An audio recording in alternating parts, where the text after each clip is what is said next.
Welcome to Celtics pre-streams, folks. I'm Marc D'Amico. That is Drew Carter sitting next to me. You can't see us yet, but you will shortly. There we go. There we go. We are live, and we're here for pre-streams tonight because this is one of the biggest games of the season happening just downstairs here at TD Garden tonight. It's the Celtics taking on the Rockets, and as we all know, Kevin Durant is in town with the Houston Rockets, and we're going to be doing this before all of the biggest games this season, and tonight we tip it off. So, Drew, let's get into the conversation about the Houston Rockets and about Kevin Durant.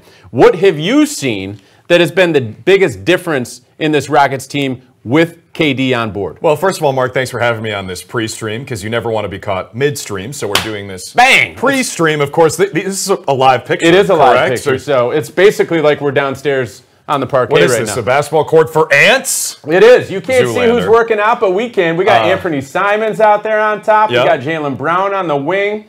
There we go. They're actually zooming in for us here, nice. So you got a little bit of a better look. So you can see the Celtics getting ready for this one because they better be ready because this Rockets team is big, physical, best rebounding team in the league for the second year in a row. But like you say, with Kevin Durant, everything changes for them because now they have a break glass in case of emergency on the offensive end. The Rockets, really the last couple of years, but especially last season when they were the 2 seed in the West, lost to the Warriors in 7 in the first round, they just didn't feel like they had a closer. And Fred VanVleet's a great player, and of course he's out for the season with the knee injury, which is unfortunate for them. But having a guy like Kevin Durant changes the calculus for them because it makes their offense so much better. And 4 games into the season, Mark, this is the #1 ranked offense in the NBA after they were 12th last year. That's not really what you think of when you think Houston Rockets. You think defense, rebounding, toughness, physicality. A lot of that owed to their coach. But this year, they're running teams off the floor, and they're lighting up the scoreboard. These are the things right here. You're watching it on screen right now that Kevin Durant instantly injects into your offense.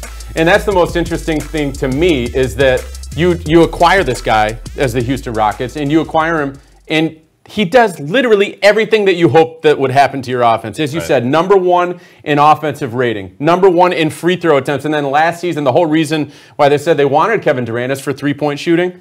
Now they're up to #2 in the NBA in three-point field goal percentage. So he immediately has taken this team to exactly where the Houston Rockets wanted to go. But he also teams up with another guy who is growing and growing as a star in the NBA, Alperen Sengun. Oh, yeah. Celtics could have had him. We're not going to really talk about that. But what do you see from his game and how it kind of matches up with what KD brings to the table? Yeah, it's a beautiful partnership so far for them. He is such a smart, savvy player. I mean, the easy comparison is baby Jokic. If you look at Sengun's numbers, he puts up assist numbers and three-point shooting numbers you're just not accustomed to seeing from a big man. He's not just a stretch 5. He's a 5 who's shooting like 57% from outside the arc this year. I know in a small sample, but he's a good shooter who also will punish you on the block and set up his teammates. You know, without VanVleet this year, the question for the Rockets is who's going to play the point? Well, you've got Amen Thompson, who's 22 and improving every game, it seems like. And he had 33 at the Garden last year, which is still a career high. You've got Kevin Durant, who we just talked about. And then your center is basically a point center in Sengun. So it's no surprise that the offense is humming, even if they don't have that, prototypical guy at the 1. The thing that's always stood out to me about Sengun is that he doesn't look that big, right? Like when you look at him, but he plays bigger than he is, and which is something that Nikola Jokic does as well. So those two guys have teamed up, and they're putting up very similar stats, actually, what JT and JB have combined to do the last few seasons in terms of points, assists, rebounds. So really impressive what we're seeing from them. But let's stop talking about the Rockets. Yeah, this is a Celtics Let's talk about the Boston Celtics, right? Because we are riding a 3-game winning streak coming into this game, and one of the biggest reasons why is Mr. Jaylen Brown. All right, 3 30-point games in 6 games so far this season. The question is on screen right now. I just saw you look like, should we talk about this? I knew this was coming. We're going to talk about it. Is Jaylen Brown putting himself into the MVP conversation right now? Well, first, I want to give you a quick nugget courtesy of Dick Leip, our statistician with NBC Sports Boston. The game last night in Philly was Jaylen's 100th career 30-point game, regular season and playoffs, which is 6th in Celtics history. So, and also, this is his 10th year with the Celtics. First guy to do that with the team since Paul Pierce. Wow. So this guy is making history this season, and he's still not even 30 years old yet. They just had his birthday last week, so happy belated birthday, Jaylen Brown. The guy October babies unite. Let's go. Dude, he's playing his tail off. I'm really happy to see how this young season is going for Jaylen Brown, because obviously extra responsibility on both ends of the floor without his running mate Jason Tatum, and he has risen to the occasion, and he's doing it efficiently, Mark. That's the thing. Wildly efficient. It's crazy. It's so impressive to me where, you'd think with the added responsibility offensively for Jaylen Brown, he's going to score more because he's going to shoot more, but that's not the case. He's actually just shooting more efficiently, even with more attention from defenses. And to me, he's been incredible to watch through 6 games. He's done everything the Celtics could have hoped for him to do without Jason Tatum in the lineup. And by the way, doing this with a hamstring injury that had him questionable for a couple games. And thankfully, that's off the list for today. Listen, you can deliver this stat to Dick Leip, okay? Because I don't know if he's got this. Jaylen Brown is number 3 in the NBA in effective field goal percentage among players attempting 15 or more shots. Giannis, Luka, Jaylen Brown. That's good. So that's a good stat. In my opinion, I do believe that he's put himself into the conversation. Is he leading the conversation? No. But he's in the conversation, and he has earned it for sure. The rest of the team, what are your takeaways from this 3-game road trip? You've been with them the whole time. Obviously, one of the games was national, but what are you taking away from this stretch that the Celtics are in 3 straight wins? Big takeaway for me so far has been number 8, Josh Minott. I didn't really know what to expect from Minott because he didn't play a ton.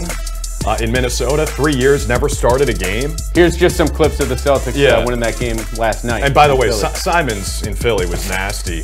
Didn't shoot it great, Mark, but he's still a plus 23, which was best on the team. Kind of shows. I think he's defending pretty well too, Simons, which wasn't really surprising. It was not his reputation coming to the Celtics, but guys like, obviously, Minott has given us a huge boost from an energy perspective. Now in the starting lineup pretty consistently. Ugo has done the same. And then there's Keita, who's been one of my favorite players for a couple of years because you just know there's so much in there for him.